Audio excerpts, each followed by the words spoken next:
కార్తీక పురాణం 18వ అధ్యాయంలోని కథా విశేషాలను ఈ వీడియోలో మనం తెలుసుకుందాం. సత్కర్మానుష్ఠాన ఫలప్రభావం ఏ విధంగా ఉంటుందో ఇప్పుడు తెలుసుకుందాం. మీ దర్శనం వలన నేను ధర్మాత్ముడిని ధన్యుడిని అయ్యాను. సంశయాలన్నీ తీరేటట్టు నాకు జ్ఞానోపదేశం చేశారు. ఇవాల్టి నుండి నేను మీకు శిష్యుణ్ణవుతాను. తండ్రి, గురువు, అన్న, దైవము సమస్తము మీరే. నా పూర్వ పుణ్య ఫలితం వల్లనే కదా మీలాంటి పుణ్యపురుషుల సాంగత్యము నాకు తటస్థించింది. లేకపోతే నేను మహాపాపినై మహారణ్యంలో ఒక మొద్దుబారిన చెట్టునై ఉండగా మీ కృప వలనే కదా నాకు మోక్షం కలిగింది. కాబట్టి మీ దర్శన భాగ్యము లేకపోతే ఈ కీకారణ్యంలో తరతరాలుగా ఈ చెట్టు రూపంలో ఉండవలసిందే కదా. అటువంటి నేనెక్కడా, మీ దర్శన భాగ్యం ఎక్కడా, నాకు సద్గతి ఎక్కడా, పుణ్యఫలప్రదాయగు ఈ కార్తీక మాసం ఎక్కడా, పాపాత్ముడైన నేనెక్కడా, ఈ విష్ణాలయమందు ప్రవేశించుట ఎక్కడా? ఇవి అన్నీ కూడా దైవికమైన ఘటనలు తప్ప మరొకటి కానే కాదు.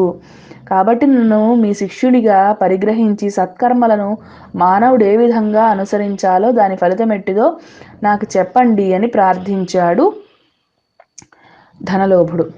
అప్పుడు ఆ మునిచంద్రుడు ఈ విధంగా అంటున్నారు, ధనలోభ, నువ్వు అడిగిన ప్రశ్నలన్నీ చాలా మంచివయ్యా. అవి అందరికీ కూడా ఉపయోగార్థమైనవి కాబట్టి నేను ఖచ్చితంగా నీకు వివరిస్తాను, శ్రద్ధగా విను.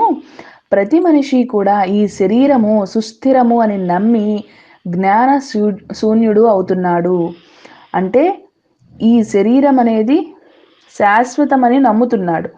అలా నమ్ముకోవడం వలనే జ్ఞానము లేక జ్ఞానశూన్యుడవుతున్నాడు. ఈ భేదం అనేది శరీరానికే కానీ ఆత్మకి లేనే లేదు.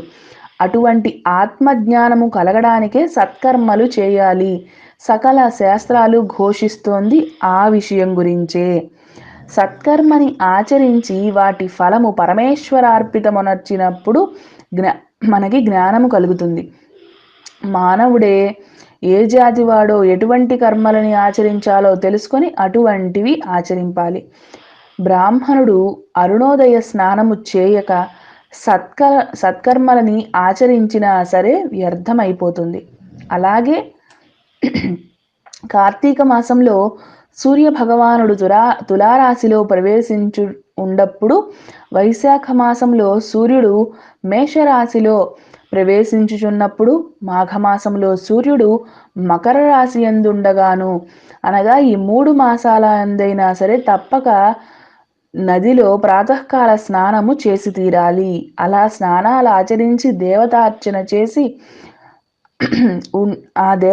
చేసి అలా ఉన్నట్టయితే గనక, ఆ సదాచారాలన్నీ కూడా పాటించినట్టయితే గనక తప్పకుండా వైకుంఠ ప్రాప్తి కలుగుతుంది. సూర్య చంద్ర గ్రహణ సమయాలలో తదితర పుణ్య దినాలలోనూ స్నానాలు చేయవచ్చు. ప్రాతకాలాన్నే స్నానం చేసిన మనుషుడు సంధ్యావందనము, సూర్య నమస్కారాలు చేయాలి. అలా ఆచరించకపోతే వాడు కులభ్రష్టుడు, కర్మభ్రష్టుడు అవుతాడు. కార్తీక మాసమందు అరుణోదయ స్నానం ఆచరించిన అటువంటి వాళ్ళకి చతుర్విధ ఫల పురుషార్థాలు కూడా సిద్ధిస్తాయి. కార్తీక మాసముతో సమానమైన మాసము, వేదాలతో సరితూగు శాస్త్రము, గంగా గోదావరి నదులకు సమాన తీర్థాలు, బ్రాహ్మణులకు సమానమైన జాతియు, భార్యతో సరితూగు సుఖము, ధర్మముతో సమానమైన మిత్రుడు, శ్రీహరితో సమానమైన దేవుడు లేడని తెలుసుకోవాలి. కార్తీక మాసమందు విద్యుక్త ధర్మముగా స్నానాదులు ఆచరించిన వారు 1,000,000 యాగాలు చేసిన ఫలితాన్ని పొంది వైకుంఠానికి వెళతారు అని అంగీరసుడు చెప్పగా విని మరలా ధనలోభుడు ఇంకో ప్రశ్న వేస్తున్నాడు. మునిశ్రేష్ఠ, చాతుర్మాస్య వ్రతమని చెప్పారు కదా, ఏ కారణం చేత దాన్ని ఆచరించాలి? ఇది ఎవరికైనా ఈ వ్రతము ఆచరించి ఉన్నారా? ఇదివరకు ఎవరైనా సరే ఇలాంటి వ్రతాన్ని చేసున్నారా? ఆ వ్రతం ఫలితం ఏంటి? విధానం ఎలా ఉంటుంది? నాకు కాస్త వివరంగా చెప్తారా అని చెప్పి అడిగాడు. అప్పుడు అంగీరసుడు ఈ విధంగా చెబుతున్నాడు. శ్రద్ధగా వినయ్య, చెప్తాను. చాతుర్మాస్య వ్రతము అంటే శ్రీ మహావిష్ణువు మహాలక్ష్మితో ఆషాఢ శుద్ధ ఏకాదశి రోజు పాల సముద్రములో శేషుని పాన్పుపై శయనించి కార్తీక శుద్ధ ఏకాదశి నాడు నిద్ర నుండి లేస్తాడు. ఈ 4 మాసాలకి చాతుర్మాస్యము అని పేరు. అంటే ఆషాఢ శుద్ధ ఏకాదశి శయన ఏకాదశి అనియు, కార్తీక శుద్ధ ఏకాదశి ఉత్థాన ఏకాదశి అనియు, ఈ వ్రతానికి చాతుర్మాస్య వ్రతం అనియు పేర్లున్నాయి. ఈ 4 మాసాలలో శ్రీహరి ప్రీతి కొరకు స్నాన, దాన, జప, తపాది సత్కార్యాలు ఎవరైతే చేస్తారో పూర్ణ ఫలాన్ని పొందుతారు. ఈ సంగతి శ్రీ మహావిష్ణువు వలన తెలుసుకున్నాను కాబట్టి ఆ సంగతి అంతా ఇప్పుడు నేను నీకు చెబుతున్నాను. కృతయుగములో వైకుంఠంలో గరుడ గంధర్వాది దేవతల చేత వేదాల చేత సేవింపబడుతున్న శ్రీమన్నారాయణుడు లక్ష్మీదేవి సమేతుడై సింహాసనాన కూర్చుని ఉన్నప్పుడు ఆ సమయంలో నారద మహర్షి వచ్చి పద్మనేత్రుండును చతుర్బాహుండును కోటి సూర్య ప్రకాశమంతుడు అయినటువంటి శ్రీమన్నారాయణుడికి నమస్కరించి ముకుళిత హస్తాలతో నిలబడి ఉన్నాడు. అప్పుడు శ్రీహరి నారదుణ్ణి చూసి ఏమీ తెలియని వాడిలా మందహాసముతో ఈ విధంగా అన్నాడు. నారదా, నువ్వు క్షేమమే కదా? త్రిలోక సంచారివైన నీకు తెలియని విషయాలు లేనే లేవు. మహామునుల సత్కర్మానుష్ఠానములు ఎట్టి విఘ్నాలు లేకుండా సాగుతున్నాయా?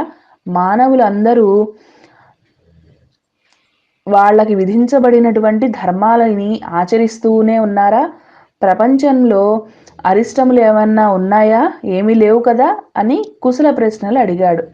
అప్పుడు నారదుడు శ్రీహరికి ఆదిలక్ష్మికి నమస్కరించి, దేవా, ఈ జగంలో నీకు తెలియని నీ వెరుగని విషయములేమీ లేవు.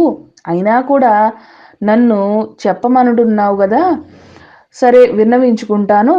ప్రపంచంలో కొంతమంది మనుష్యులు మునులు కూడా తమకి విధించిన కర్మలని నిర్వర్తించడం లేదు. వారెలా విముక్తులవుతారో నాకు తెలియడం లేదు. కొందరు తినకూడని పదార్థాలు తింటున్నారు. కొందరు పుణ్యవ్రతాలు చేస్తూ అవి పూర్తి కాక మునిపే మధ్యలో మానివేస్తున్నారు. మరికొందరు సదాచారులుగా, మరికొందరు అహంకార సహితులుగా, పరనిందాపరాయణులుగా జీవిస్తూ ఉన్నారు. అలాంటి వారిని సత్కృపతో పుణ్యాత్ములుగా చేసి రక్షించండి అని ప్రార్థించాడు. జగన్నాటక సూత్రధారుడైన శ్రీమన్నారాయణుడు కలవరపడి లక్ష్మీదేవితో, గరుడ గంధర్వాది దేవతలతో, వేల కొద్ది మహర్షులున్న భూలోకానికి వచ్చి ముసలి బ్రాహ్మణ రూపంతో ఒంటరిగా తిరుగుతూ ఉన్నాడు. ప్రపంచమంతా తన దయాలోకమున వీక్షించి రక్షించుచున్న దామోదరుడు ప్రాణుల భక్తి శ్రద్ధలని పరీక్షిస్తూ ఉన్నాడు. పుణ్యనదులు, పుణ్యాశ్రమాలు తిరుగుతూ ఉన్నాడు. ఆ విధంగా తిరుగుతున్న భగవంతుణ్ణి చూసి కొంతమంది ముసలివాడు అని ఎగతాళి చేస్తూ ఉన్నారు. కొంతమంది ఈ ముసలాడితో మనకేం పని అని ఊరికే వారి దారిన వాళ్ళు వెళ్ళిపోయారు. కొందరు గర్వంతో, మరికొందరు కోరికలతో శ్రీహరిని కన్నెత్తి అయినా కూడా చూడలేదు.